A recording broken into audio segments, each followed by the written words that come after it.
there's almost an infinite way number of how to do things, and sometimes it comes down to the team you get may Yeah. want to do it differently or capture a whole different framework or even use Python, for example, right? Welcome to the LabVIEW experiment.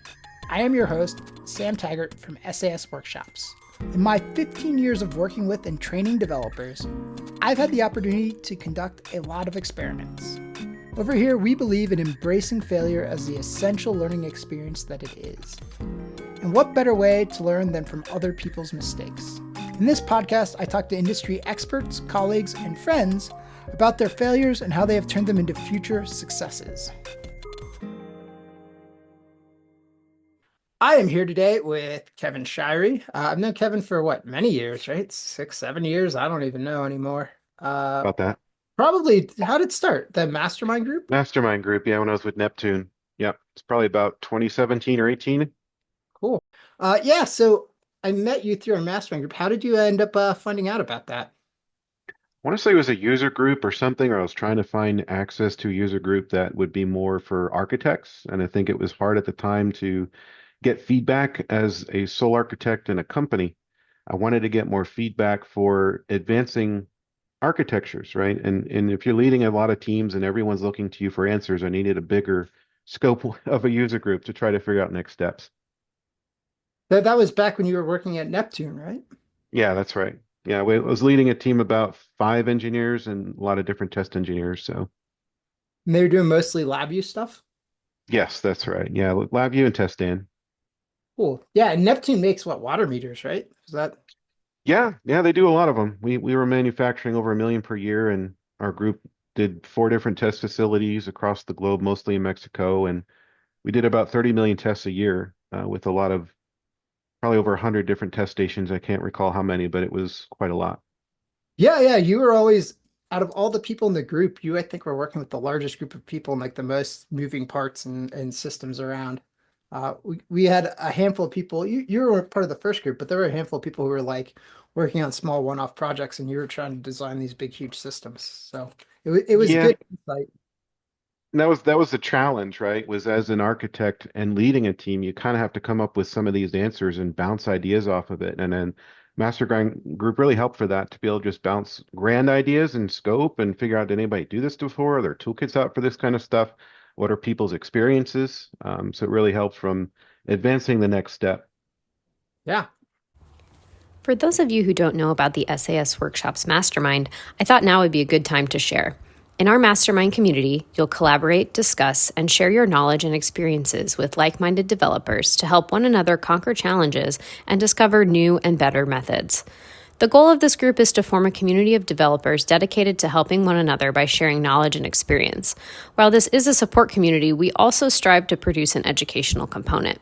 The group is catered to help people who work as solo developers. This is a place for you to bounce ideas off other developers, share your knowledge, and form a strong community focused on strengthening the skills of all.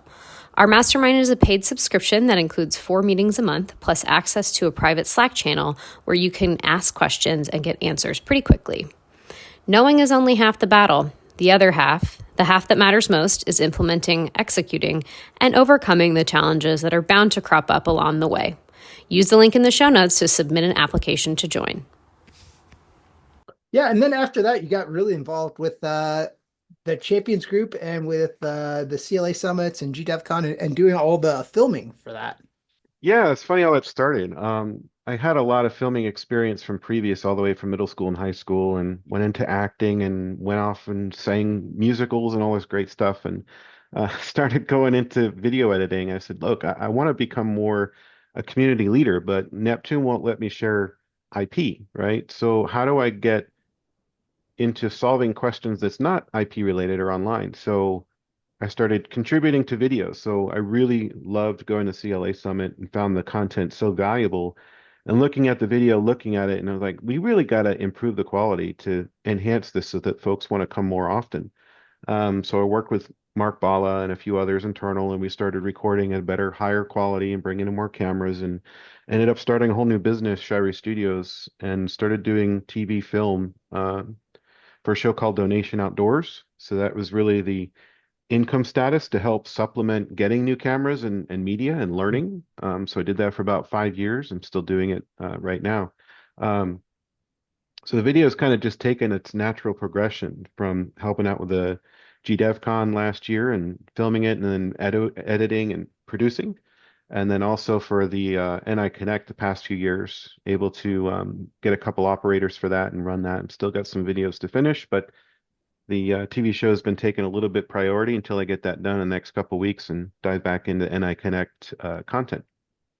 Yeah, that's cool. That reminds me too, like a lot of people sometimes when it comes to like the champions programs or other things like, oh, I don't know how to contribute or I don't, and it serves as a good reminder that like there are lots of different ways to contribute. Like when I look across the champions program, right? I mean, there are people there who teach a lot of classes, there are people who give lots of presentations, there are people who run user groups. Like there's a whole wide variety of ways in which people can contribute. And some of them are not obvious. Like filming the stuff would not be have been something that I would have immediately thought of, but it's definitely a service and people really appreciate it. I know all the videos have turned out really great, so it's Yeah, definitely a and step up from us trying to do it on our own.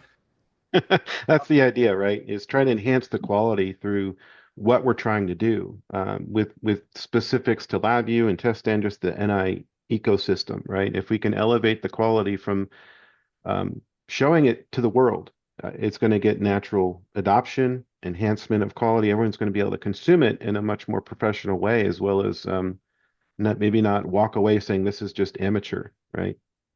Yeah, actually, I hadn't really thought about that, but I guess, yeah, if you're just trolling YouTube and you stumble upon a video from a conference, right, if it's well put together, that kind of elevates your opinion about the conference and whatever it's about. So that probably Exactly. does do something to elevate the status of LabVIEW. Because I do Yeah. know that outside of our little world, LabVIEW sometimes gets maligned for various reasons, and some of them good, some of them bad. I mean, it's a whole variety of reasons.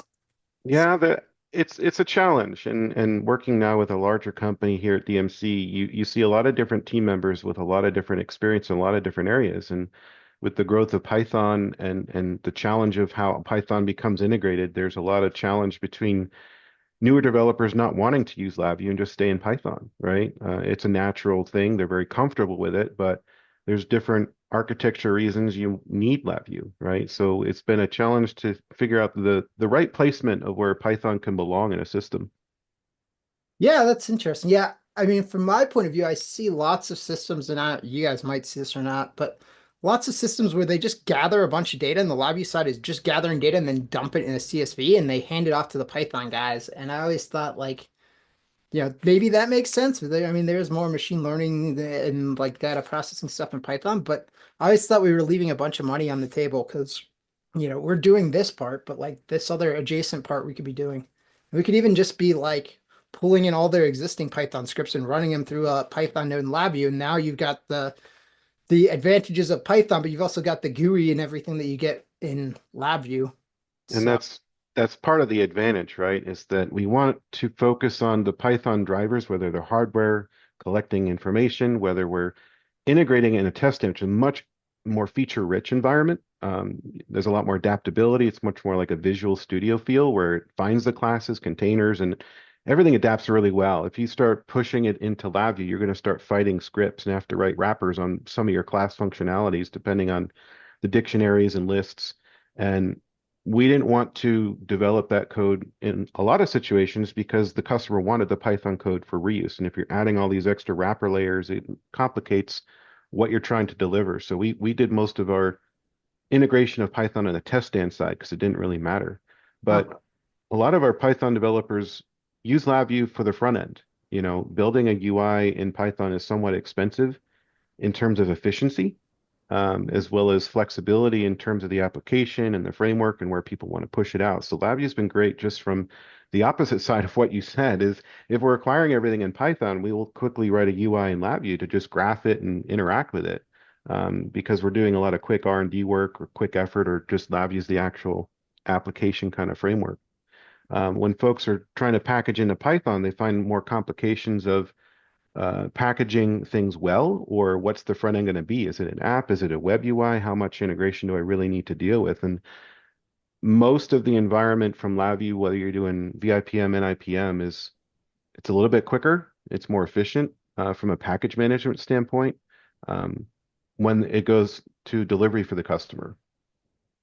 Yeah, I was gonna say I don't know like from a consuming packages, right? Pip install is pretty easy, but I don't know how building pip packages is. I've played around with that a little bit. I haven't really done a whole lot. I know VIPM package building is really easy, and so is NIPM package building. For all the Yeah, full NI package manager, it's the building them is pretty easy. once you get them set up, yeah, it is, especially if you start involving CI and some servers that can automate that for you and publish internal, external. Um, that's the advantage, is just the speed at which we can develop. We can also then start doing developers in different camps, whether you've got LabVIEW knowledge or Python knowledge. It starts diversifying the team. You can code a lot more in parallel by splitting into Python nodes and then using LabVIEW for UI front ends and multiple screens. You can start doing development a lot quicker. Okay, cool. So speaking of, you mentioned a lot of the newer people want to use Python. Are you having problems finding new people who want to use LabVIEW? Like, is that a thing? I hear other people talk about it. I haven't really been looking, so It is. I think it's a matter of investment for their career, right? That they see forward thinking in Python. It's a good thing to learn. It advances my career. Learning test end, I can use Python or other languages as well as LabVIEW, so it's a good thing to learn. I want to continue with that. Learning all the ins and outs of LabVIEW is a risk. And if we've already got people on the team that already know how to do it, why do they want to learn it, right? It's a comfort and challenge. I think it you have to kind of foster them, the need, the desire. The work still needs to be done. So I think it's just harder for newer developers to get their hands dirty in it because they're worried about making mistakes or maybe an ego wall that they're worried about upsetting somebody or asking the wrong questions. Because it's hard to find the knowledge in LabVIEW without asking directly. yeah. So do you find they just don't get LabVIEW anymore in college? No. Yeah. Yeah, when I went to college, the big thing was MATLAB. I think I saw LabVIEW once. We did a project, and apparently I was working with the guy who was doing some lab work, like on the side, and he had used LabVIEW, and so we had this project, and he just did it in LabVIEW, and I was like, oh, that looks cool. And that was all the further it went. So Yeah, I that was guess like my 20 years ago. So was that your first exposure then? yeah, that was the first time I'd ever seen it. Wow. So yeah, I got out of school and I got a job, and they handed me this like 15-year-old circuit board tester that has 40-year-old circuit boards, and it was all written in this weird language called LabVIEW. I was like, oh, and I opened it up, and it was like the thing was like a giant 17 frame deep stacked sequence structure with like, because you had to initialize all the global variables in the correct order, of That's course. right. And then That's like right. frame 17 was just like it was nice and neat, but there was not a piece of white space. Everything was crammed in to make it fit on one screen. And it was just like, ugh. Those are the 1024 days, right? Yeah, Smaller monitors. it was a very interesting project. So, but then I got to work on other cool projects, and the circuit board tester itself was actually kind of cool.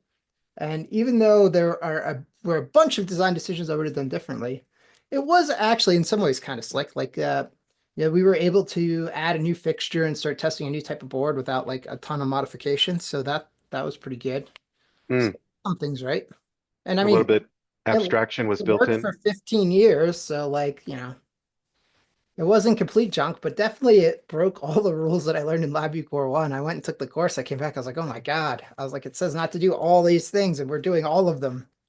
So, It gets scary between what you can get away with, right? I think as you start building more and more, it's harder to change that architecture and refactoring kind of comes impossible to that level unless you really do the whole framework again. yeah, I don't know. Definitely for beginner me, refactoring that would have been very, very difficult. Advanced me where I sit now, I feel like I've got more tools and I've got more knowledge.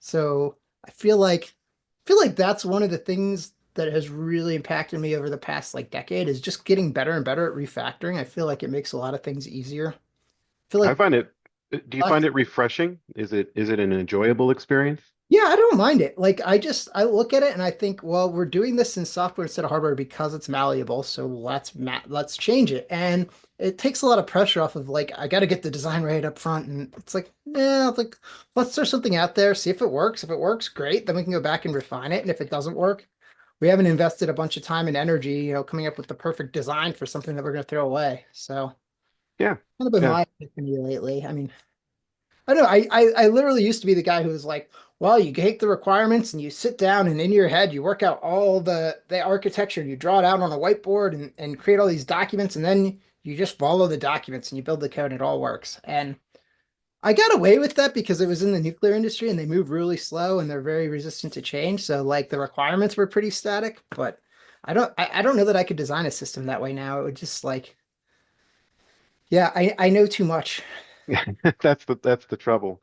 There's almost an infinite way number of how to do things, and sometimes it comes down to the team you get may Yeah. want to do it differently or capture a whole different framework or even use Python, for example, right? You can solve it in many different ways, and with the whole agile water flow, that can work for heavily regulated industries, but when you have to build a test system in a matter of months and the team's constantly changing, you have to adapt. And part of that is being flexible in architecture and design. Yeah, well, I think too, being a consultant forces you to be very flexible, at least at my level. I mean, I don't know, maybe if you're like somebody who's like really well known, you can be like, if you want to work with me, you have to use my framework and do things my way. But for me, I get a lot of customers like, we've got this project, it's in Actor Framework, or it's in DQMH, or it's in JKI State Machine Objects. And I'm like, they're not going to change it just because I don't like it or whatever. And there's no Yeah. value in it anyway. So like it's one of those things, and like you have to know, you have to like be open to new ideas, and you have to be willing to conform to their processes and stuff. And also know like when to push back and what's worth fighting for and what's worth changing. So it's very interesting. Do you find that you're sometimes identifying risks in some of these newer frameworks where maybe they didn't do development at such a low level in actor securities or errors or race conditions? Oh yeah, there's always problems. But the other thing too is it's saying that it's interesting because sometimes you see people who are successful, but they're like, it's almost like they're successful in spite of themselves.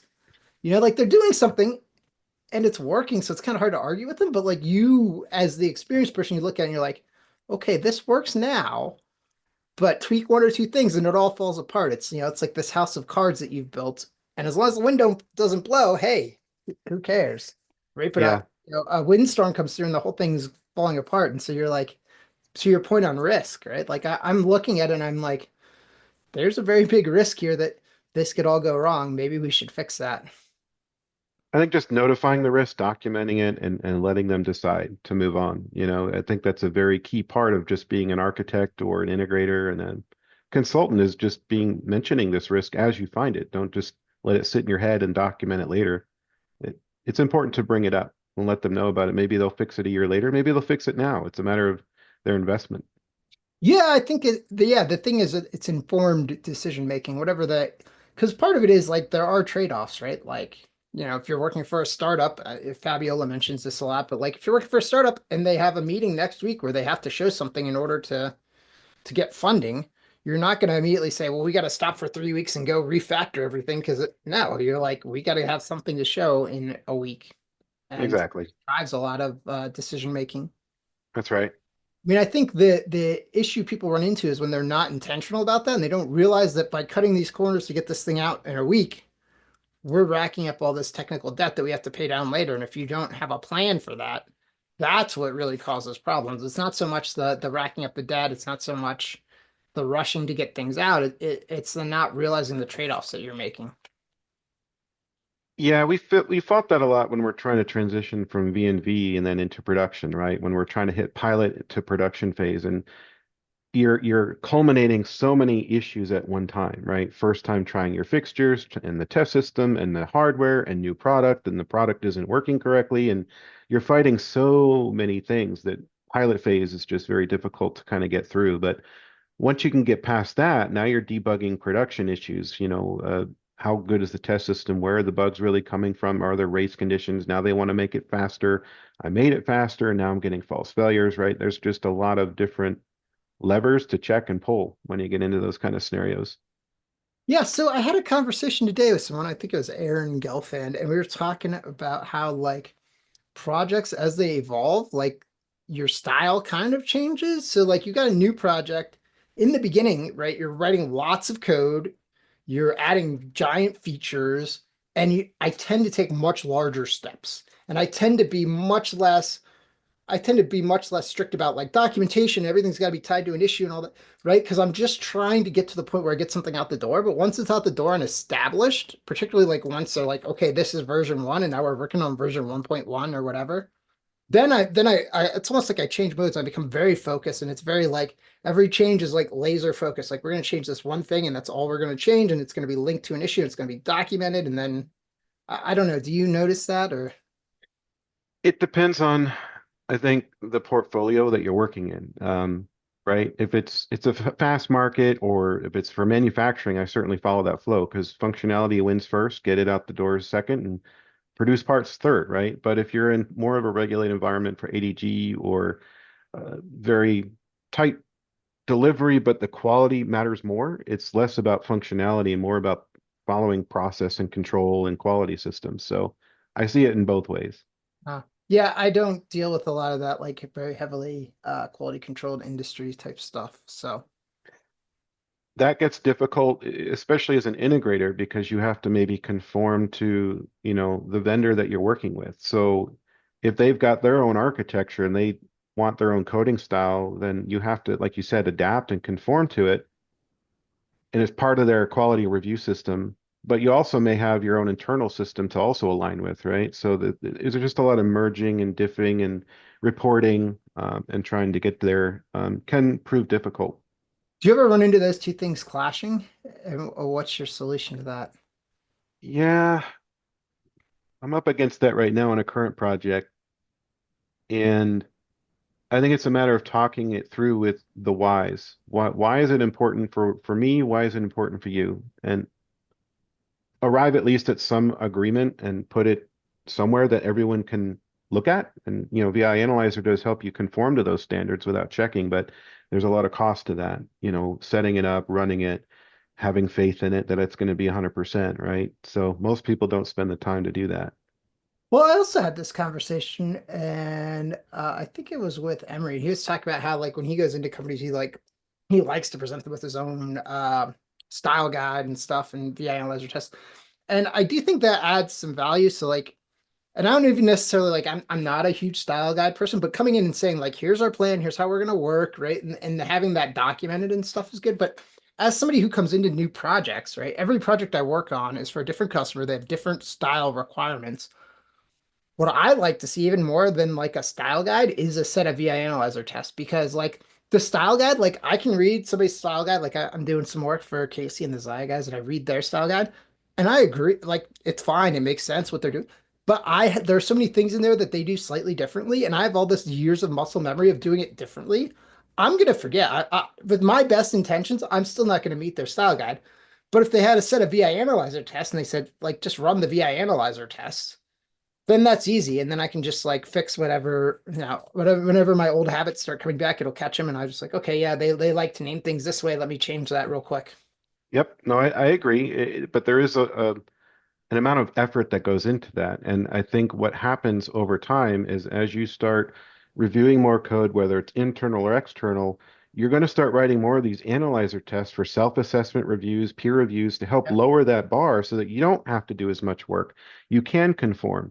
But VI Analyzer is a yes or no, and Yep. it's not going to do the gradation. So with the presentation at GDevCon, I was focusing more on threshold of quality. It, high priority might be 90%. Maybe you've got certain groups of tests that you want to always run, like you must do this, then that makes sense. But when you have a project for manufacturing or other areas that quality may not be as important, but you want to have a pulse on it, you can run medium or low priority things in VI Analyzer and still understand how much things have failed. And maybe you've set a bar 80%, 90%, whatever that bar is. And for a more heavily regulated environment, you can up that threshold and decide to fix it or act on it. Yeah, I mean, you hit on some of my complaints with VI Analyzer. One is like, yeah, it's a lot of effort and it's slow. And my biggest thing is it happens like after the fact, usually. Like I write the code and then I run VI Analyzer, and then I'm faced with this decision of like, what do I do with the results? And usually it implies going back and then changing the code. Yep. And then because you changed it, now you got to run it again because when you fix one thing, you might introduce another issue, so that's why you mentioned GDevCon. Why I gave my presentation at GDevCon NA on the auto formatter. I'm really a big fan of trying to figure that part out because if I could just like have it automatically do all that stuff and move, I mean, there are some things that you can't. Like for example, right? Like there's a rule like don't use more than X number of local variables that you can set up in VI. Well, okay, well if you use too many, how do you automatically fix that? Well, that's not immediately obvious, and there's not one solution that works in every case, and Yeah, so there's that's a like you just kind of have to like either allow exceptions or like have some other way of handling that situation. Yeah, I really wanted to use your tool for a current situation, which is using property nodes for LabVIEW classes and choosing the option to ignore errors inside the node because we don't want to put access RVIs all the way down. There's other frameworks that we want to use to just do the drop down, right? But we want to make the change dynamically as you're changing code. And right now, LabVIEW, there isn't a way to just set a default environment that when I place a property node down, that doesn't exist. You can't do that. So if your tool was a way that as I'm modifying code, it could automatically change that node for me in the background, that would be ideal. Yeah, there's probably a way to do that.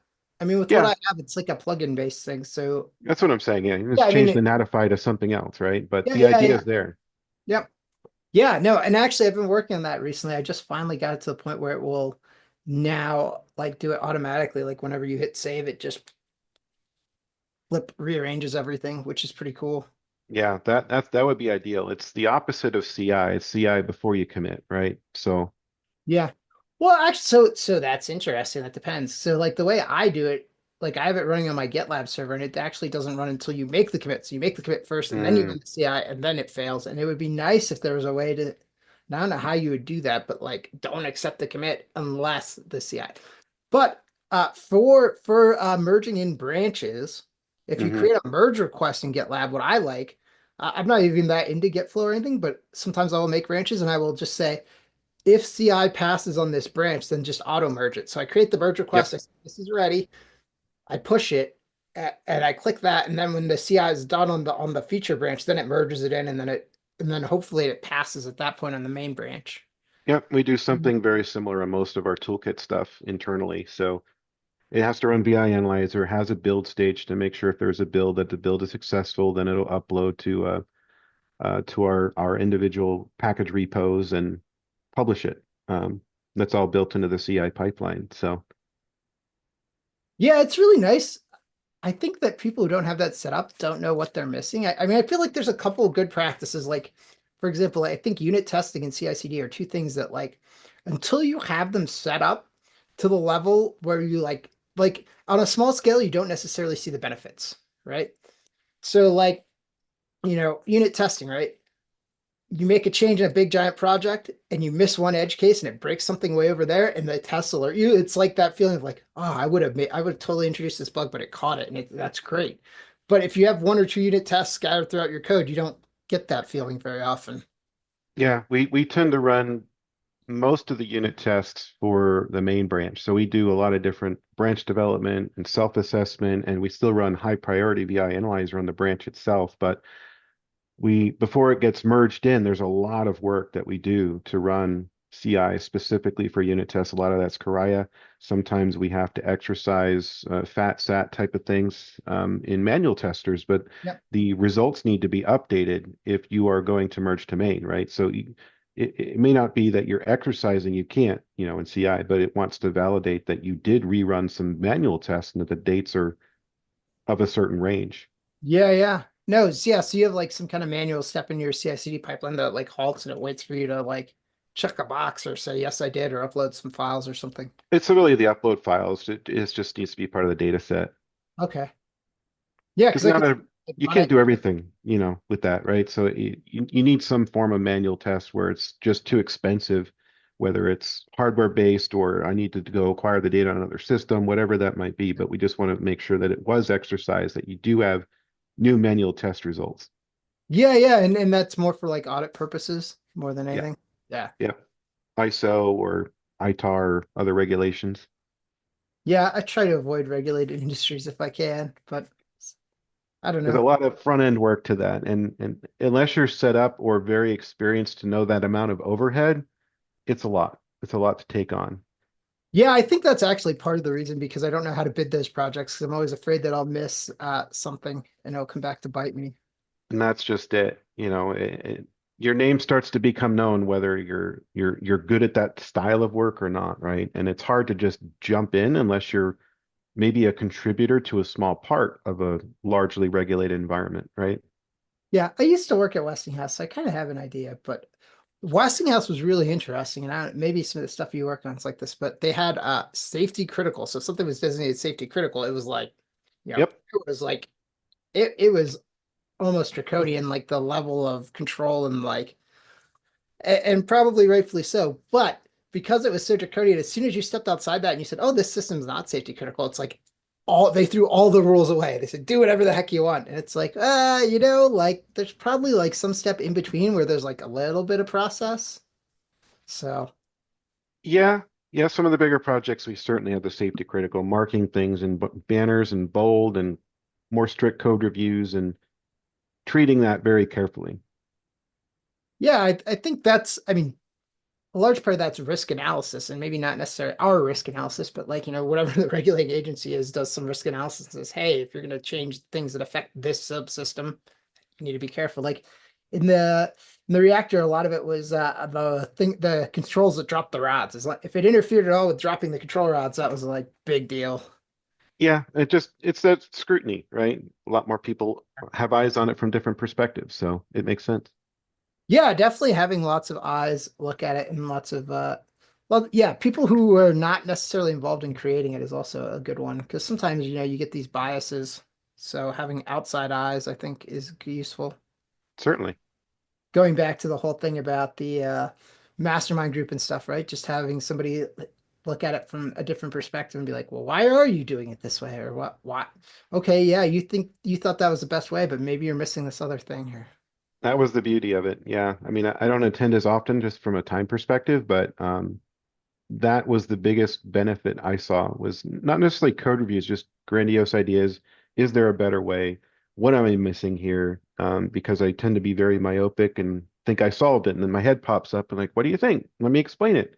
Even just the act of explaining it can open up holes and things that I may not have seen before. Yeah, yeah, because if I always say like, I have ideas and some of them are good and some of them are bad, but if I realized they were bad ideas, I would throw them away on my own, right? So like I obviously still think they're good ideas, and then somebody has to dissuade me and say, no, Sam, you're missing something or whatever it happens to be. Yeah, if it works for you, keep running it, right? So Yeah, that's an interesting thing. Frameworks. I thought there was something about frameworks and developing frameworks. a little bit. Develop your own? Do you modify one of the existing ones? How do you come to that decision? I think as your team begins to grow and your industries start to widen, you're going to naturally develop forks or your own frameworks to develop in to try to keep yourself at the front end of technology as well as how you want your teams to develop code. Um, I tried doing some of that at Neptune about, 7, 8 years ago, and it was very difficult. There wasn't enough time to develop in that. So we went with DQMH for a little while, and then we started branching off of that and did our own. But going to Testeract, they had their own HAL framework and moving into their test point framework, they had their own, but it was very effective because you can isolate your team to develop a certain way, a certain coding style, a certain framework. It was 80% of the solution. So you can really accelerate development and turnkey production by developing a framework that's going to work for your whole team. And they can be very focused and deliver. And we saw a lot of great success with that. And DMC has done something similar over the history. They've taken frameworks of their own, and I think every 4 years or so, they remodeled a whole new framework under the hood to try to get more uh, less circular dependencies, more easily integration between is it RT, is it test stand, is it LabVIEW, and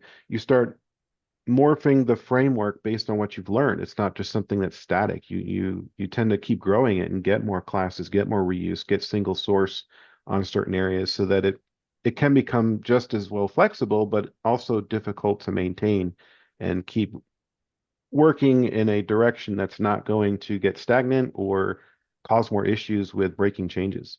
Yeah, that was gonna be my question. Is the growth necessarily a good thing or a bad thing, right? Because I could think like growing, okay, we add more features, that's good, but now there's more code to maintain and more potential problems, and maybe we get some cruft because we added something for this one project, but we don't use it anywhere else, and we're kind of dragging it along. Well, we tend to create what we call betas. So, you might do a fork and it's a beta and your system continues to use that beta. It doesn't go back into production until it can be validated, tested, and truly understood that it's safe, right? That somebody can just pick off this production and use it with some level of quality and performance to know it's going to work. So you ever end up with like multiple forks of your thing then, and do you ever reconcile those, or are you just like, oh, this is Sam's fork, this is John's fork, and It depends. I think if it's something that we want to reuse, we will pull it back in, but if it's for a specific project, no, because it really lives with that project. There's a lot of risk to pulling it back in, but it's part of the retrospect. So part of accomplishing Fat Sat is the idea of what worked, what didn't work. Are there things that we may want to push back into reuse? Are there things that you did that are novel that we want to take out and make part of an internal toolkit, right? It's not until you can reflect on the end of the project, what was worth it, what was hard, what was cool, to try to share with the community. okay, so you guys then do retrospectives at the end of projects, so then kind of do that. Do you do any retrospectives like as the project's going, or is it, or you just save all that up for the end usually? Usually we don't have a clear picture. I mean, there's some front end, misalignments when you start going from design to development, and there's a lot of changes, but that's the purpose of, your weekly scrums or TIMs, we call it, technical interchange meetings between the customer yourself, who's the responsibility of all this. So there's a lot of ebb and flow and there's some pains in that, but you really don't have a clear picture towards the end when you're testing fat. You're actually testing your full system. Did it perform the way you wanted? How did the design work? How did the development work? What was the customer experience like? What would you have done different? Are there things in here that you would love to become more reused to share with the world? Are there things that don't work well that you really think should be fixed? So it's a good inflection point between what we call factory, which is more internal of your test, versus site acceptance test, that's more customer exposure, right? So we kind of do both. Because site acceptance might be 6 months down the road because they don't have all the equipment or the facility is not ready yet. Okay, yeah. So for people who are unfamiliar, right, factory acceptance test you do on your site, right, before you ship it, and then Yep. that's like, hey, before we, it was good before we shipped it. We tested it on with some subset of the hardware, whatever we have, and then you ship it, and then you verify once it's installed correctly, and to get damaged in shipping and all that, and that's the site acceptance test. Well, it's more also site, you're dealing with real product, you're dealing with real hardware, you're dealing with The actual machinery. sensors and things like that. Yeah. Yeah, it's just a very different bottle that you may not be able to do because it might be, secret work, or it might be work that you just won't have access to until you get on site. And it's a lot of it's proprietary. So you just won't know until you get on site, and then you see a whole nother slew of problems. Yeah, for the nuclear stuff, a lot of it was like integrating with other systems in the plant, integrating with like the plant computer, and like you could simulate that, but yeah, Yeah, it's so hard. much you can Yeah. simulate for a hill system, right? Hardware in the loop. So Yeah, and then also too, yeah, the hardware, like sometimes, we're installing in a power plant and the motors or whatever are 50 years old and our motors are brand new that we were testing it with. And so, the old ones don't respond quite the same way. I don't have the same accuracy. So now you got to take account for slop or cal or yeah. Yeah, different little things like that. Cool. Okay, so I like to ask people, can you tell me about an experiment that you tried and what you learned from it? Gosh, there's so many. I think the one I always walk away with was probably about 15 years ago when I was developing for life sciences and more of a product development. So we had three developers. I was doing this thing for 3 years in a row. This was I think our third major release that we're trying to do, and I was just very tunneled. I had such passion for the product, and I wanted the ability to just add a certain feature, whatever that feature was. I found it important. We didn't have funding for it.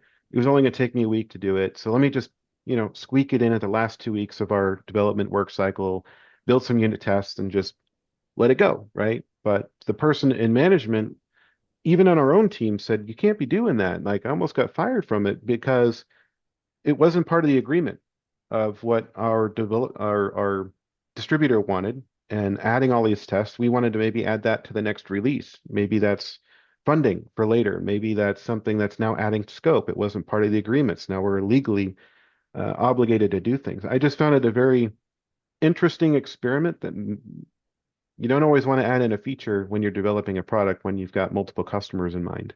Ah, okay. So you added, so you as the developer took it upon yourself. You said, "Oh, it'd be really cool if we had this feature," and then added it. Yeah, Yeah, because never wasn't heard of that money. happening before. Yeah, It's a that whole is. different flip, right? You just think you don't really think about that. But yeah, there's a legal ramifications or your customers or regardless of money, now we've added more scope, right? Now we have to test more often. Now we have to do more UI testing or background, just way too much to do. I found that interesting. Yeah, I could see your boss being really upset about that. We build them for these three features, and you just gave them another one for free or something. Exactly. That was sort of the point, right? Or that it wasn't fully baked. We'll say that. Yeah. There's wider scope. There's many more scientists that might want to use it in a different way. It dealt with peptides and the way that we do analysis. I found ways to make it work for three people, but we didn't have enough wide enough SMEs or subject matter experts to really validate, is this the right way? Is this the only way? Is there better ways? It exposed more risk. Hmm. Interesting. Yeah, risk analysis is definitely important and business case, right? I mean, at the Yeah, end of the day, I mean, I like writing software, but it's also all about getting paid. So, it is. It yeah, we is. got to figure out how to pay the bills somehow. Yeah, So, being a business owner definitely puts a different hat on that. You definitely see it from a different light. I think if you're ever just an engineer and you're not in management, you don't run your own business, I don't think people get that quite as much. they don't. And that's why I don't want to do it on my own because I'm too anxious about it. I'm too OCD about it. So I want other people to handle it for me. Yeah, I will say running your own business is not for everybody. And definitely No, if you just want to write code, I always tell people like, don't start your own business. That's like, no, you're because there's so much to running your own business that has nothing to do with writing code. it's right. You got to account at least for 30% overhead of your time just for that. And it may not be every week. It bottles in certain scenarios, beginning of the year, end of the year, you got taxes, you got trying to find work. What if you want to hire employees? What if you want a different business strategy? Where is your brand? What is your culture? There's a lot to it. Yeah, yeah, there are definitely lots of moving parts, which is why I also highly recommend hiring Taylor. Yes, we all love her. Cue an ad for Taylor right there. Give me a softball pitch, Taylor. Well, since Sam did give me the softball pitch, why not tell you more about my services? I use my skills in organization and strategy to help entrepreneurs streamline their businesses so they actually have time to do the work they love. What does that look like in practice? Well, I provide a large range of services, including but not limited to calendaring, inbox management, client correspondence, podcast production, social media strategy, website management, event and fundraiser booking, planning, and management, and many more. I'm currently running a special for LabVIEW developers through the end of the year on my calendar coaching package. In this package, we will sit down together to get a plan in place that will set you up for success in 2025. You'll learn how to use your time more effectively, create a schedule that allows you to plan around how you work best, and learn how to offload tasks. You can find a link in the show notes to learn more about my services. Thanks, Sam. All right. Well, thank you very much, Kevin. I really enjoyed our conversation, and thank you. No, thank you, Sam. It's a great honor. I appreciate the work you put into this podcast. Good. Thank you. All right. Woohoo. That's it for today's episode of the LabVIEW Experiment. Thanks for listening. If you have any comments or questions, head over to thelabviewexperiment.com and drop me a note. And don't forget to subscribe to the podcast and follow us on Twitter and Instagram at the LV Experiment.